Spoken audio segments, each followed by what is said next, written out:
Alerte maximale. Le résistant Ibrahim Maïga est en danger de mort. Une fatwa a été lancée contre Ibrahim Maïga, l'activiste américano-burkinabé qui dérange les puissants. Les détails explosifs. Alassane Ouattara lui-même orchestre une opération d'État pour le faire disparaître. Qui est derrière ce complot international? Comment une opération de charme a échoué et s'est transformée en un plan d'assassinat?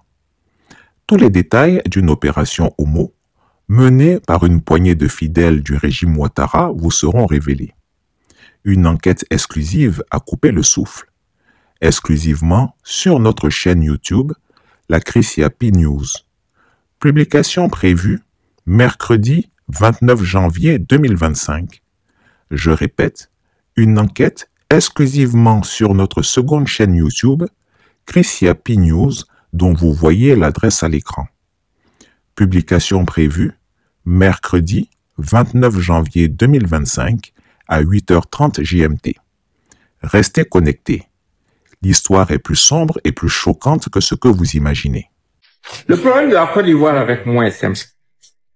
Le régime ivoirien estime que sa mission que la France lui a confiée, bon, je n'ai pas dit cette partie, la France a confié une mission à Alassane Dramane Ouattara qui consiste à faire chuter l'AES en faisant tomber au moins l'un des régimes. Et ils ont estimé que le régime burkinabé est le plus facile à faire tomber.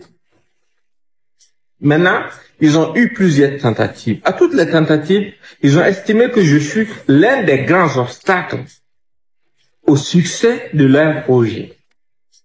Donc, il faut d'une façon ou d'une autre trouver des voies et moyens pour moi me faire taire éternellement pour faire aboutir leurs objectifs. Parce que d'abord, en septembre 2023, un peu avant le coup d'État qu'ils voulaient planifier avec l'ex-DGA de l'ANR, les Evra Somda, les KIP et autres, qu'est-ce qu'ils ont fait? Les renseignements ivoiriens ont monté un dossier contre moi, je ne parlais même pas de la Côte d'Ivoire à l'époque, qu'ils ont envoyé à l'administration américaine, soit disant que je travaillais pour Wagner, et que j'étais exclusivement à la solde de Wagner, et que j'étais un danger qu'il fallait éliminer.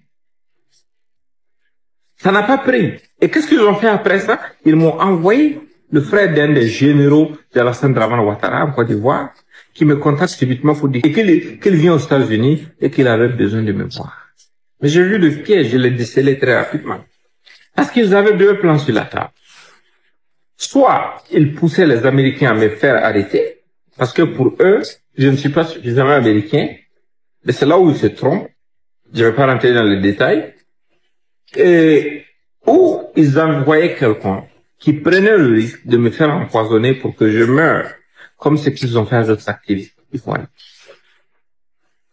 Tous les deux plans ont échoué. Je ne parlais pas de la Côte d'Ivoire à l'époque. Même pas un peu. Parce que j'étais dans une position de conciliation, même vis-à-vis de la France. J'ai perdu des abonnés, comme je l'ai dit, à cause de cette France. Parce que je disais aux gens, soyez calmes. Il faut faire comprendre aux gens nos frustrations de façon humble. Et les amener à corriger, à rectifier les tirs. Maintenant, en fait, apparemment, ces gens sont vraiment des délinquants.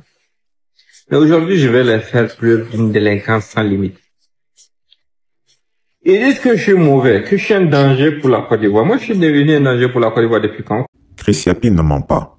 Retrouvez Christiapi sur ses deux chaînes YouTube, sa chaîne Rumble, ses comptes TikTok, X, Instagram, VK et Threads.